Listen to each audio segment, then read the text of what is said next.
Et si ce qui t'épuise n'était pas la réalité, mais l'histoire que tu te racontes? Tu sais, ces phrases qui tournent en boucle.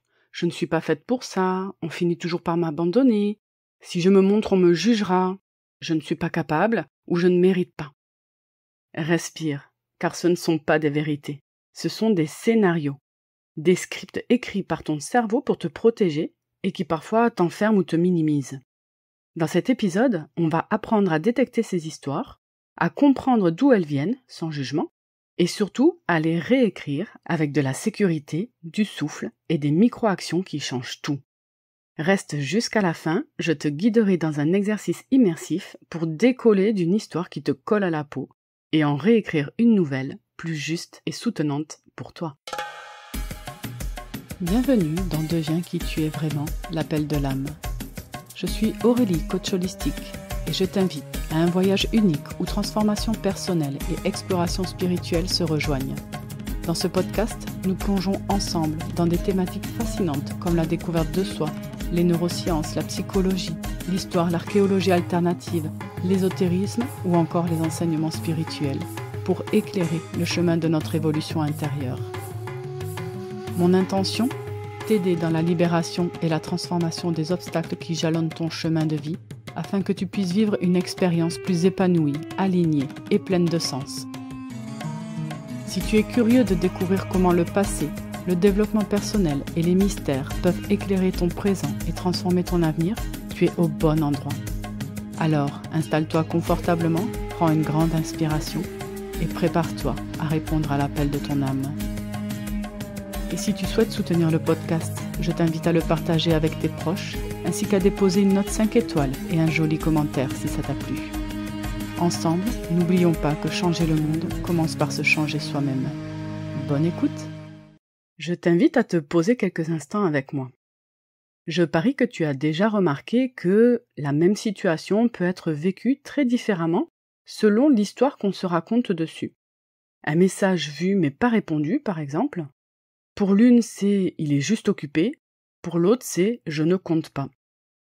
Pendant longtemps, j'ai moi-même été prisonnière de quelques narrations qui semblaient évidentes, alors que c'était juste des histoires que je me racontais.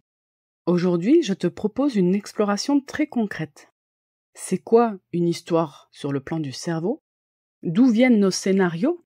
Comment ils façonnent nos choix, nos relations, notre santé émotionnelle? Et surtout, comment on les réécrit vraiment? Pas avec une pensée magique, mais avec des outils comme la PNL, la respiration et les micro-actions. Ça t'intéresse? On y va pas à pas, avec douceur et précision. Tout d'abord, c'est quoi les histoires qu'on se raconte? Eh bien, notre cerveau n'est pas une caméra objective, c'est un générateur de sens. Il anticipe, prévoit et raconte en continu des histoires pour nous maintenir en vie. On parle de cerveau prédictif. Dans ce cerveau prédictif, il y a un réseau de modes par défaut. Et lui, en fait, il veut fonctionner à l'économie d'énergie. Et donc, il va tisser nos narrations. Il va faire des grandes généralités sur qui je suis, ce que les autres pensent de moi, ce qui va forcément m'arriver. Ensuite, il y a la mémoire. La mémoire n'est pas un disque dur. Elle se réécrit à chaque rappel, c'est-à-dire à chaque reconsolidation. Une expérience qui se revit de la même façon, hop, ça rajoute une couche sur la mémoire. Et la bonne nouvelle, eh bien, ça veut dire qu'on peut l'actualiser avec une nouvelle expérience émotionnelle. Et les émotions, justement, les émotions, elles ont un rôle fort à jouer là-dedans. Les émotions donnent une couleur au récit.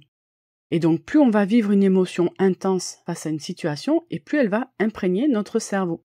Et même parfois, il y a des émotions qu'on va inventer. C'est-à-dire que par rapport à la mémoire qu'on a d'un événement vécu, en fonction de l'histoire qu'on va se raconter par rapport à cet événement, eh bien on va générer des émotions alors que le jour de l'événement, on ne les avait pas forcément eues. Donc la traduction de tout ça, pour résumer, c'est que notre cerveau raconte des histoires pour nous protéger et pour nous faire gagner du temps. Le souci, c'est quand l'histoire est restée bloquée en mode survie et n'est plus adaptée au présent. Peut-être que tu te demandes d'où viennent ces scénarios. Et là, je vais te dire, en fait, c'est pas ta faute. Parce que de 0 à 7 ans, voire même avant dans le ventre de la maman, on est en mode hypnotique et on est incapable de faire preuve de discernement pour notre protection. Et donc, dans l'enfance, on va capter des lois qui vont nous permettre de survivre dans notre environnement.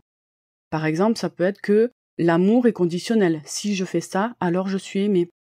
Ça peut être par rapport à la réussite. Si je réussis, alors on se moque de moi, je suis exclu du groupe. Donc la réussite égale danger. Ça peut être aussi le conflit égale rupture. Quand papa et maman se disputaient, au bout d'un moment, il y avait une perte de lien. Ton système nerveux apprend pour rester en lien. Je me suradapte, je me fais petite, je n'ose pas, je me mets pas en avant, etc. Il va y avoir aussi un impact de la culture et des loyautés familiales. Par exemple, si quand tu étais petite, tu as entendu des phrases du genre « il faut souffrir pour réussir » ou « chez nous, on ne… » blablabla.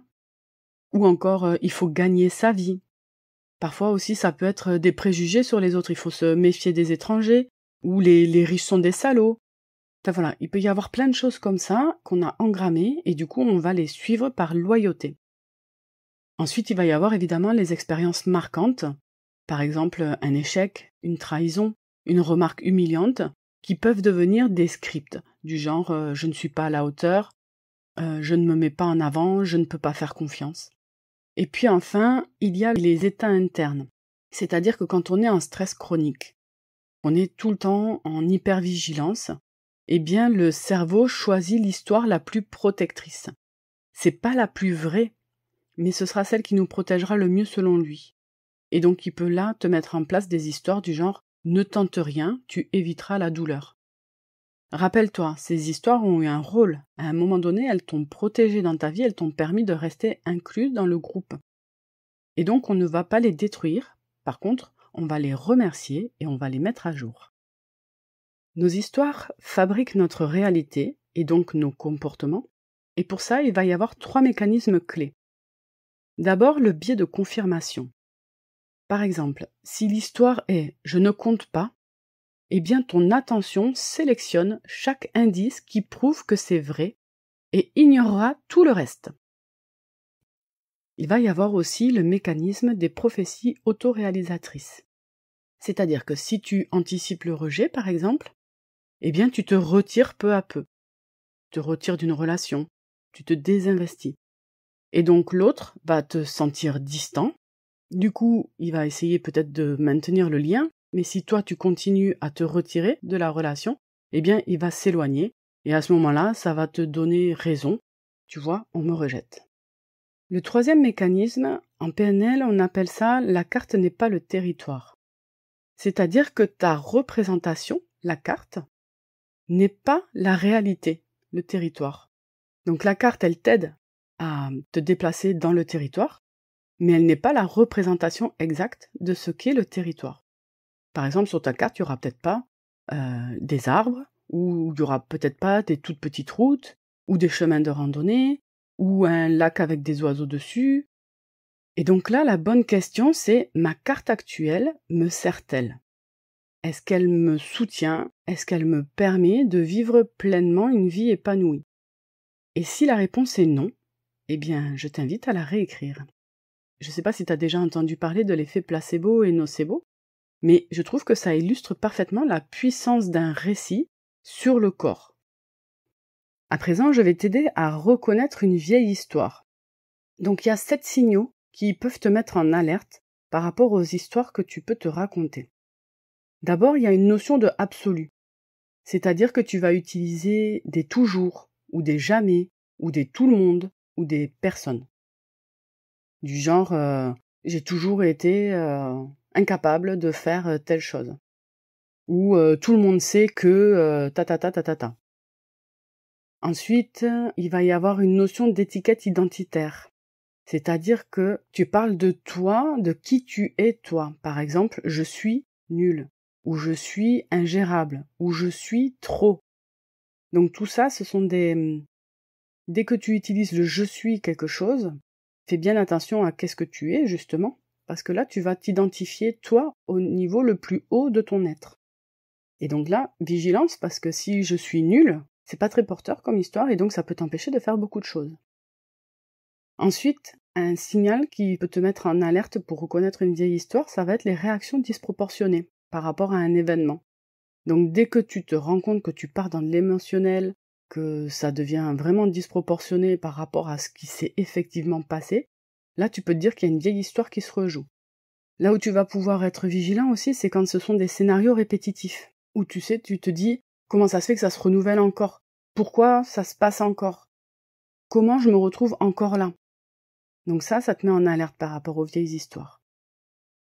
Ton corps aussi, ton corps te parle, il va se crisper, tu vas te sentir te tendre au niveau des trapèzes, au niveau des mâchoires, au niveau du ventre, tu vas sentir des apnées, tu vas plus respirer. Donc ça aussi, ça peut te mettre en alerte qu'il y a une vieille histoire qui se joue. Tu vas avoir des sensations de déjà-vu émotionnel. Tiens, ça a la même saveur que la dernière fois quand. Et puis il va y avoir une pensée conditionnelle, c'est-à-dire si je me montre, alors je serai jugé. Si j'ose m'affirmer, alors je serai rejeté. Donc l'invitation ici, c'est de repérer ces 7 signaux. Alors tu les auras pas forcément les 7 en même temps, mais en tout cas, dans ta narration, essaie de repérer ces 7 signaux, et là tu verras que c'est une vieille histoire que tu te racontes, et rien que le fait déjà de réussir à repérer ça, eh bien c'est déjà commencer à l'affaiblir, parce que là tu as pris le projecteur, et tu l'as braqué dessus, c'est un peu comme si tu étais à la recherche d'un truand, et que dans la nuit noire, paf, tu mets le projecteur dessus, déjà il est démasqué, et tu l'as pas encore attrapé, mais par contre tu l'as repéré, et ça c'est chouette. Et donc pour pouvoir commencer à réécrire ces vieilles histoires, je te propose la méthode récit. Le R, c'est respire et régule. Moi tu sais, la respiration c'est mon truc, et la première chose que je fais quand je capte une vieille histoire, c'est respirer et réguler. C'est-à-dire que je viens respirer dans mon bas-ventre en conscience, et ça permet de sortir du système sympathique, c'est-à-dire activation de stress, réflexe, survie, pour passer en mode parasympathique, c'est-à-dire sécurité, détente. Attends, on se calme et on observe. Donc sans sécurité, il n'y a pas de réécriture possible. Donc je t'invite à faire 2-3 cycles de respiration consciente. Donc là, tu abaisses tes épaules, tu détends ta mâchoire et tu dis au corps, ici c'est sûr, et tu viens respirer dans ton bas-ventre. Ensuite, tu as le « et » dans récit. Le « et », c'est énonce l'histoire actuelle. C'est-à-dire que là, tu as repéré cette histoire, et donc à voix basse, tu te dis, mon histoire, c'est « je me montre et on me rejettera ». Et donc là, le fait de la prononcer, de la mettre à l'extérieur de toi, ça la rend encore plus visible. C'est l'histoire que je me raconte, c'est ça. Et tu la montres du doigt. Avec le C de récit, tu vas contester cette histoire avec curiosité. De quoi cette histoire veut-elle me protéger? Quelle preuve objective j'ai que cette histoire est vraie? Et du coup, quand est-ce que ce n'était pas vrai? Là, tu cherches la fissure. Il y a forcément des moments dans ta vie où ça n'a pas été vrai. Ensuite, tu as le I de imagine et incarne une version utile et vraie. Il ne s'agit pas d'avoir un slogan vide, il s'agit d'avoir une phrase alignée. Par exemple, quand je me montre en douceur, je crée des liens justes.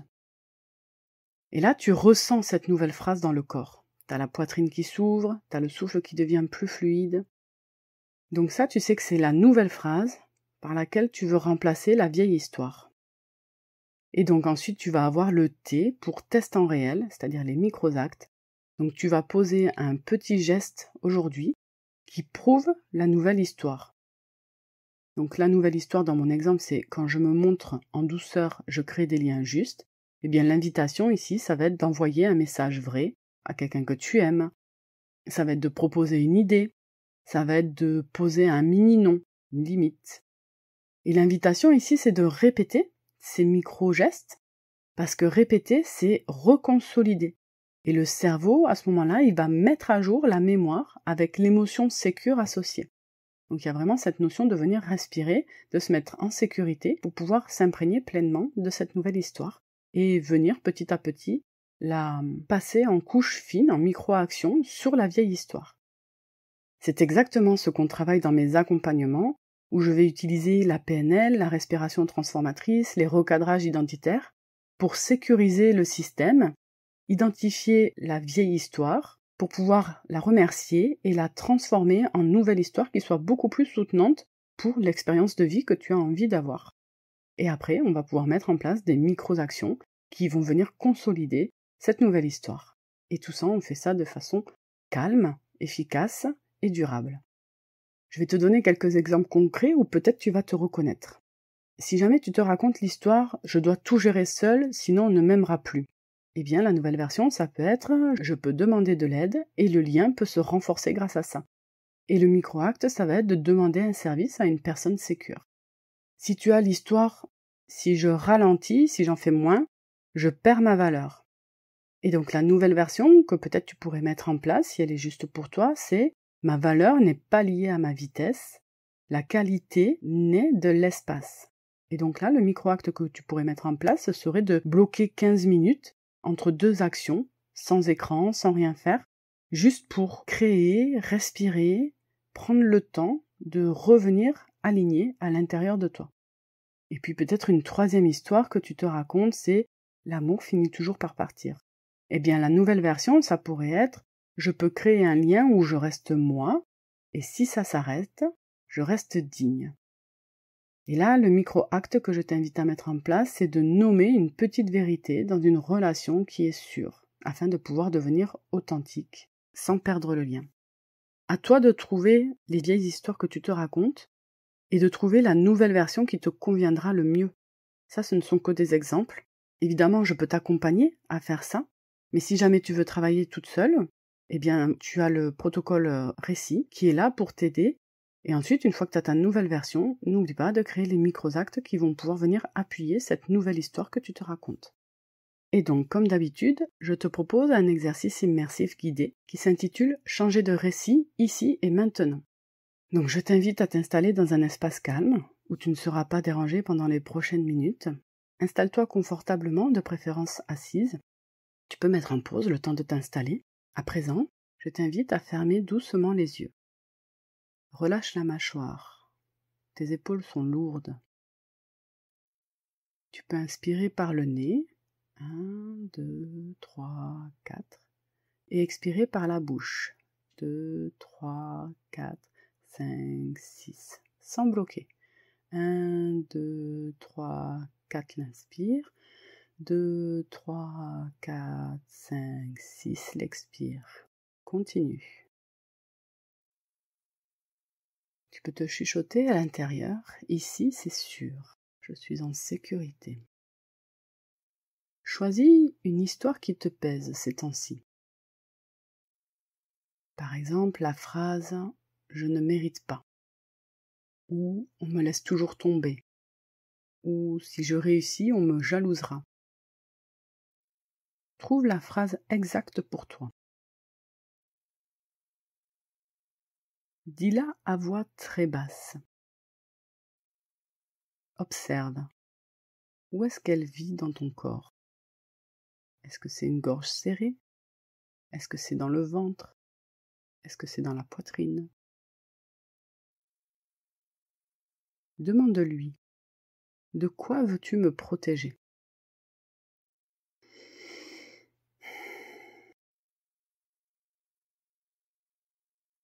Une fois que tu as la réponse, remercie-la. Merci d'avoir veillé sur moi. Souviens-toi d'un moment, même tout petit, où elle n'a pas été vraie. Où elle n'était pas vraie du tout d'ailleurs. Laisse venir une image, un son, une sensation remonter. Respire. Laisse émerger.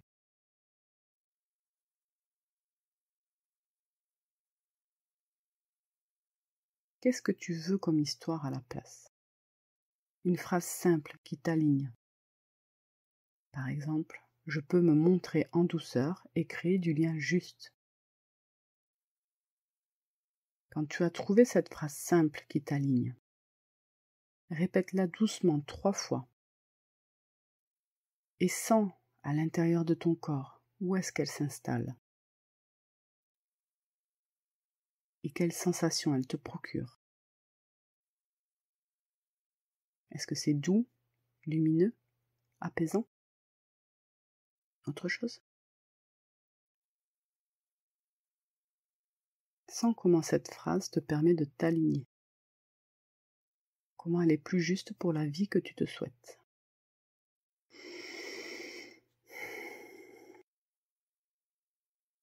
À présent, visualise une petite action que tu peux mettre en place aujourd'hui et qui prouve cette nouvelle histoire. Je t'invite à te voir la faire dans ton esprit. Respire dans ton bas-ventre et murmure « Je n'ai rien à réparer, je me révèle en sécurité, un pas à la fois. » Et vois-toi en train de mettre en place cette micro-action.